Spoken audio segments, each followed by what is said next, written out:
What's going on, guys? Miguel Torres here. I'm going to give you guys my family's recipe for caldo de res. It's a beef stew.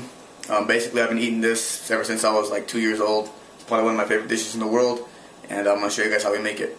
Basically, we add 3 types of meat. We add some colas, some oxtails. We got some costillas de res, some beef ribs, and we have chamorro, beef shank. We also add some tomatoes. We cut them down the middle, halfway, just to let them explode when they get boiled up. But you don't want it to bust up too much. We put a whole garlic, try to take off as much skin as possible. And peel 2 onions, cut the bad parts out and put them in there. And then the first part that we add, or that I like to add, is going to be the oxtails, because it takes the longest to cook.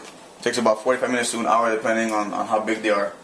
I like the smaller pieces, it gives it a good flavor. We add them in there and let them cook it up a little bit. A lot of times when you're adding your oxtails,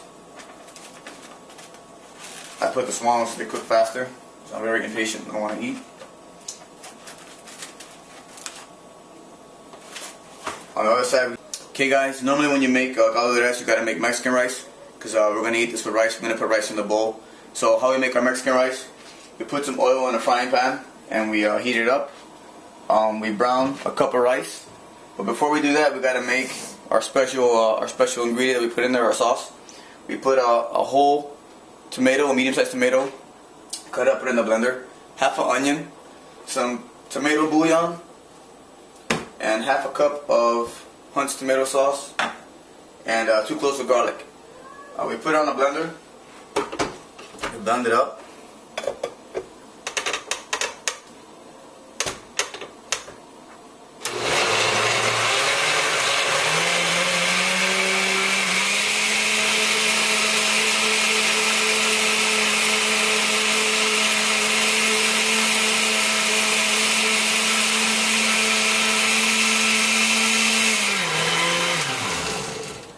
Once that's done, we brown our rice. So this is a cup of rice. This is half a cup, so we're going to put 2 scoops.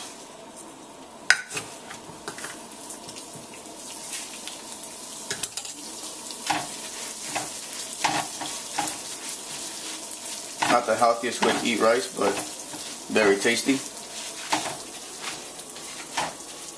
I remember learning how to make rice in the fields of Mexico when I was a young boy. Never happened. Just kidding. So we're browning our rice. Our meat's cooking. After we added our oxtails, we cover the pot with the lid. That way it can boil better. My stomach is growling.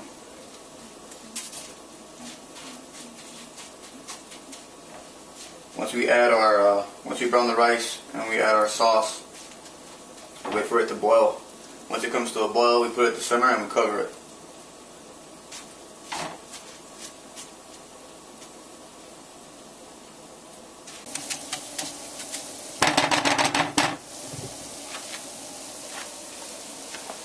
Okay guys, our rice is browned.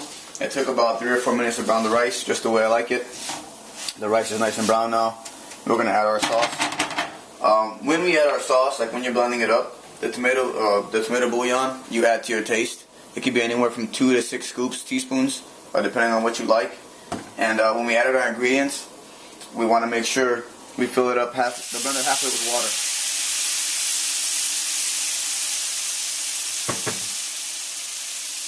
So we add our sauce.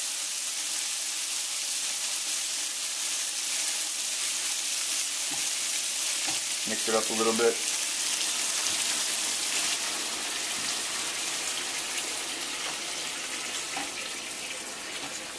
Now once you add your sauce, it's really important you get it to a boil first. Once it comes to a boil, we're going to pick up the heat a little bit. Once it gets to a boil, we're going to cover it up. Once you cover it up and the rice is boiling, you want to leave it covered for about a half hour to about 40 minutes, depending on how much rice you're cooking and for how many people. When you uncover it, the rice should be nice and fluffy, just like a. Okay guys, when you're making your rice, another important part, you don't want the rice to be all clumped up onto one side. So you want to stick your spoon in and you want to kind of even it out so the rice is nice and even, so it cooks evenly. We're getting a nice boil here. So what we're going to do is, once it starts to boil, we're going to put it to a simmer, so you're going to lower the heat down.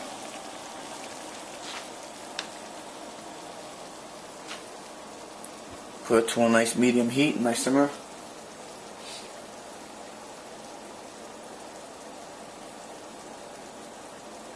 There we go. And we cover it up, and that's it.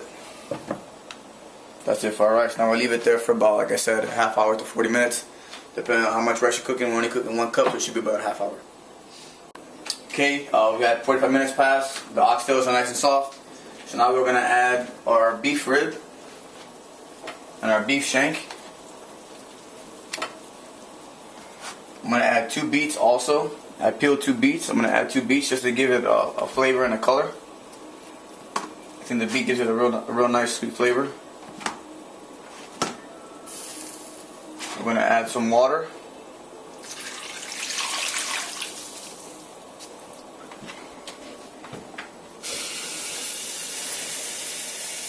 I use tap water because it makes me strong.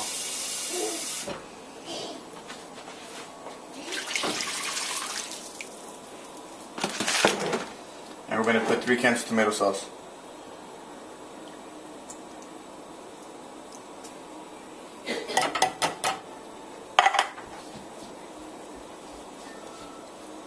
And all you gotta do is just sit back and chill and wait for it to come to a nice boil.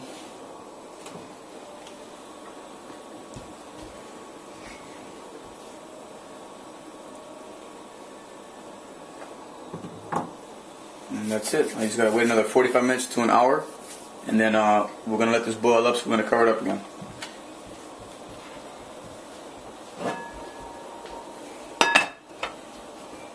And just sit back and wait. Now we're checking on the meat. We're going to uncover our pot and we're going to check our meat. It's looking really good right now. So you pull up a piece, you poke it. Our oxtails are very tender, they're very good. The fork should go in real easy into the meat. Yeah, the oxtails are just about done. This is a piece of the rib. It's going in, but I need to put pressure, so it's not ready yet. It's close though. There's another piece here. Same thing, I gotta put a little bit too much pressure to get the fork in, so it's not done yet.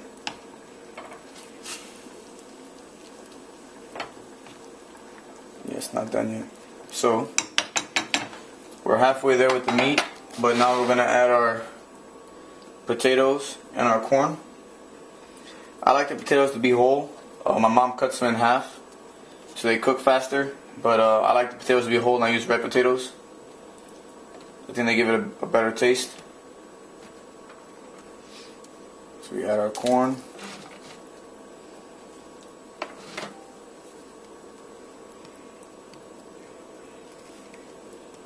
And we're going to cover it up.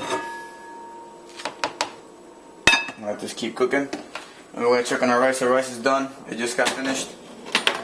I uncovered it, mixed it up a little bit, stirred it up a little bit. This is what it looks like when it's done. Looks really good. I'll keep it covered till we're ready to eat. And basically we just we add some salt once we put the rest of the vegetables in. But as of now, everything's going good, and we're almost done. We're almost ready to eat. Hey guys, it's been about 20 minutes. Our meat's all soft now. I just checked it. Now it's time to add some cabbage. Normally you get smaller cabbages, but I found all I could find was a big one. So we're going to add our cabbage and some carrots. I'm going to get this sucker in there. I'm going to have to ease it in there, push it in, make some room. That way it can cook. There we go. Now we're going to leave this for about 25 minutes to a half hour till it gets nice and soft. And it should start getting like falling apart. What's going to happen is once we're done with this, all we have to add now is our zucchini and cilantro, and then leave that for about another 15 to 20 minutes, and it'll be done. Okay, now I'm gonna check the potatoes. Make sure they're nice and soft. The aroma coming off of this soup is killing me. I cannot wait to smash it. So we're gonna check a couple of the tomatoes. Or the potatoes, I'm sorry. If we can find any. Okay. As you can see, the fork went through real easily. So these are done. So now we can add the last ingredients. We're going to put some zucchini. And we're going to put cilantro. Now the zucchini we put last because it cooks really fast. I say we're going to leave this in for about 6 minutes. The only reason I don't cook it longer is because I don't like my vegetables to be very soft. You know, not too soft anyways. I don't like them to be soggy and fall apart. So once you put that in there, we're going to sprinkle some cilantro over the top of it. We're going to cover it with cilantro. And we're going to push that down in there. This is going to give it a great aroma and a great flavor. And always the next day, the next couple of days, the soup tastes 10 times better because it gets time to stay in there and marinate in its juices. So now we just cover it up and give it about 6 minutes, and then we get to eat. So I can't wait, guys. And this is the final product we got here. Take the cabbage out so we can cut it on the table. You get your rice, put it in the bottom of your plate. You select your toppings, meat, potatoes, corn, whatever you want to put in there. And you add lime and avocado. Chop it all up, put in your sauce, and it's time to eat. And that's the caldo, guys. Have fun, enjoy, and let me know, comment, let me know what you guys, if you guys try making it and how it comes out.